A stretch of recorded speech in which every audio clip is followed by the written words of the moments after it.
For over 1,000 years, Western culture has widely embraced a specific image of Mary Magdalene. You have likely seen the classical paintings or the Hollywood movies depicting her as a weeping, fragile woman defined entirely by a scandalous sexual past. But what if almost everything you have been taught about her is a historical fabrication? What if she was never a prostitute at all, but rather one of the wealthiest and most powerful leaders of the Greco-Roman world? To understand how the most important female leader in early Christianity was reduced to a tragic symbol of sexual repentance, we must become historical detectives. Today we are going to strip away the medieval legends, the papal errors, and the modern conspiracy theories. We will trace her actual footsteps after the resurrection to discover the true identity of a woman whose remarkable legacy was deliberately hidden for over 2 millennia. The brutal character assassination of Mary Magdalene can be traced back to a specific day in the year 591. Pope Gregory the Great stood before a massive congregation in Rome and delivered a world-altering sermon. In a tragic display of historical negligence, he took 3 distinct, entirely separate women from the biblical texts and inexplicably merged them into one single composite character. This one speech by a powerful male leader effectively rewrote her identity. He conflated Mary of Bethany, an anonymous sinful woman who washed the feet of Jesus, and Mary of Magdala into a single person.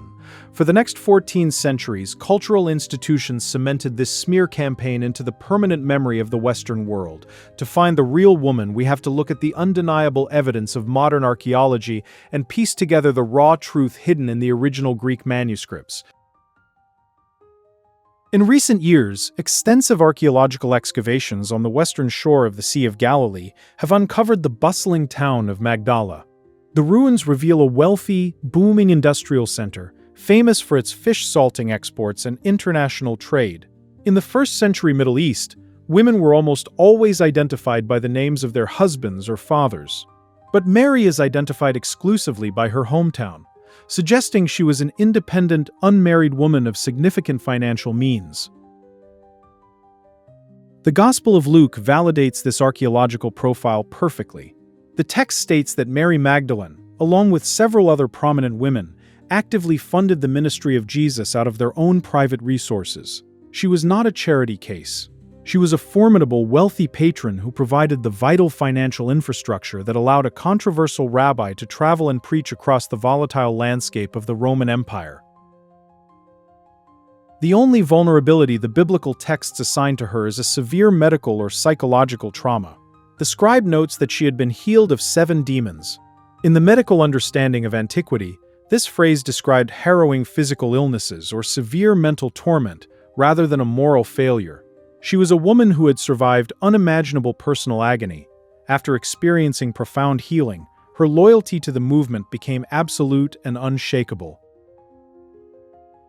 Her immense courage becomes undeniable during the darkest moment of the narrative.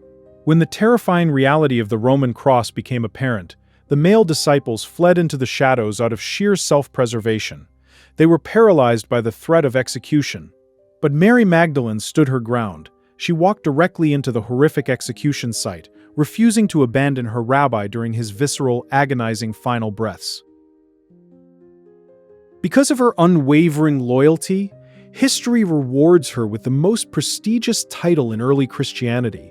She becomes the undisputed first witness to the resurrection. According to historical records, Jesus entrusts her with the monumental task of delivering the message of his return to the hiding, terrified men. Early church fathers rightfully bestowed upon her the magnificent Latin title of Apostolorum Apostola, the apostle to the apostles. But what happened to this bold leader after that explosive Sunday morning in Jerusalem? This textual silence birthed some of the most wild and enduring legends of the modern era. If you read modern fiction or watch Hollywood blockbusters, you will hear that she secretly married Jesus, had his children, and fled across the Mediterranean Sea. This romantic mythology claims she guarded a holy royal bloodline that European kings fought over for centuries. While it makes for a brilliant cinematic thriller, rigorous historians firmly reject the conspiracy. Modern skeptics often point to early Gnostic writings discovered in Egypt, such as the Gospel of Philip. These cryptic fragmented texts say that Jesus loved Mary more than the other disciples and often kissed her. Conspiracy theorists use this to claim a physical romance, but linguists point out that the Gnostic texts used complex spiritual metaphors. A kiss in Gnosticism symbolized the transfer of profound spiritual wisdom, not a romantic physical relationship. The Greek word used to describe her relationship with Jesus in these alternative texts is koinonos. While sensationalists translate this as a marital spouse, the literal historical translation is a trusted business partner or a close companion in a shared mission. She was a spiritual confidant, not a secret wife. To find the most historically grounded answer regarding her later life, we must turn to the Eastern Orthodox tradition. Fleeing the brutal persecution that erupted in Judea against the early followers, she supposedly traveled north toward the bustling metropolis of Ephesus. According to this Eastern narrative, she traveled alongside the Apostle John and Mary, the mother of Jesus, to escape the bloodshed of Jerusalem. In the pagan city of Ephesus, located in modern-day Turkey, she continued her fearless leadership. She advised the fragile early communities, serving as a living, breathing anchor to the original teachings until she died a natural death. Historical records state her remains were revered and eventually moved to Constantinople by an emperor in the 9th century. This Eastern footprint is historically robust and plausible. However, there is a second, far more dramatic tradition that gripped the imagination of Western Europe during the Middle Ages. According to French medieval legend, around the year 42, hostile authorities forced Mary Magdalene and several companions into a decaying, leaky boat. The boat had no oars, no sails, and no supplies, and the authorities pushed it out into the treacherous Mediterranean Sea to sink and drown. Miraculously surviving the perilous maritime journey, the boat washed ashore on the southern coast of France, in a region known today as Provence. The legend claims she spent the rest of her life evangelizing the pagan tribes of Gaul, eventually retreating to a remote, freezing mountain cave known as Saint-Baume. There she supposedly lived out her final decades in silent, isolated contemplation. While modern historians widely dismiss the French boat narrative as a medieval legend designed to attract wealthy pilgrims and secure political power, it proves something remarkable about human memory.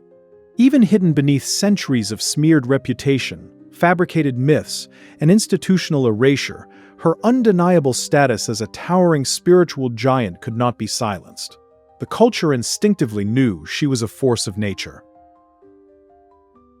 In 1896, an astonishing archaeological artifact emerged from the antique markets of Cairo, adding another layer to her mystery.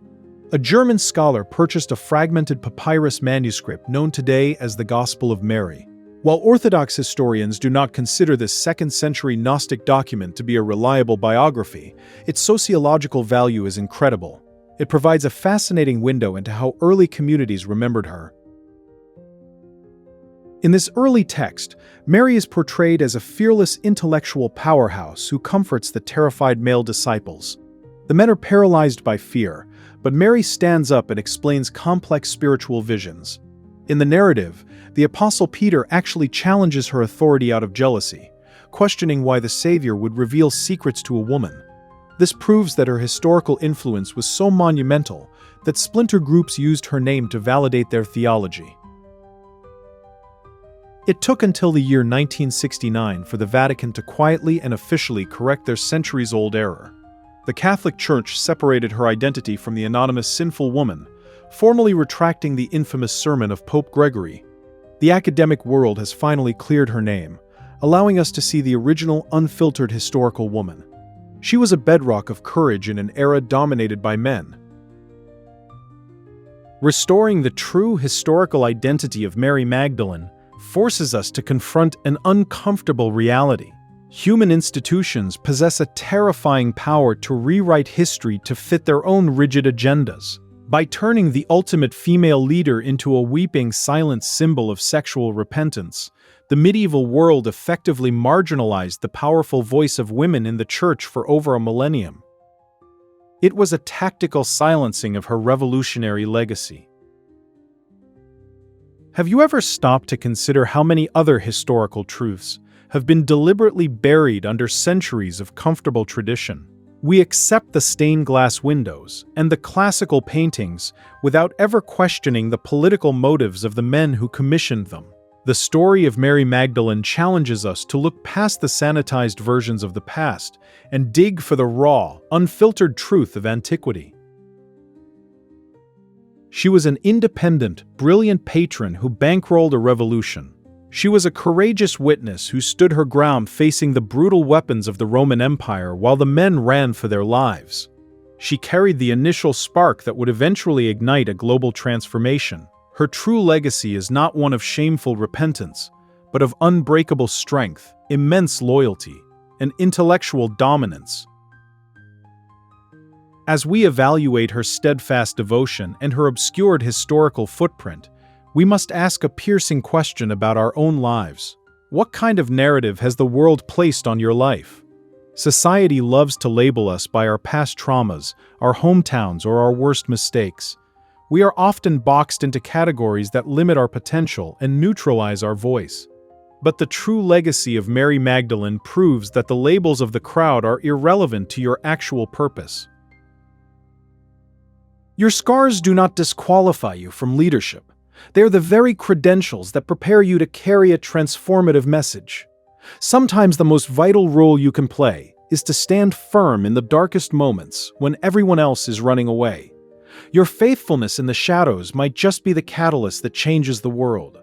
You do not need the approval of an institution to witness a miracle. You just need the stubborn courage to stay in the room. If this historical investigation changed the way you view the women of the early church, please leave a like and subscribe to God is Greater. We are committed to dismantling myths and revealing the powerful, authentic history behind the scriptures. Tell me in the comments below, did you grow up believing the medieval myth about her past? What other famous biblical figure do you want us to historically investigate next? Your feedback fuels the relentless research for this channel. We want to empower you with rigorous academic facts so you can read the historical texts with fresh, informed eyes, free from centuries of institutional distortion. Thank you for taking this fascinating journey through the sands of Egypt and the ruins of Magdala with us today. Keep asking the hard questions, keep seeking the truth, and as always, remember that history is far greater than you think. God is greater. See you in the next one.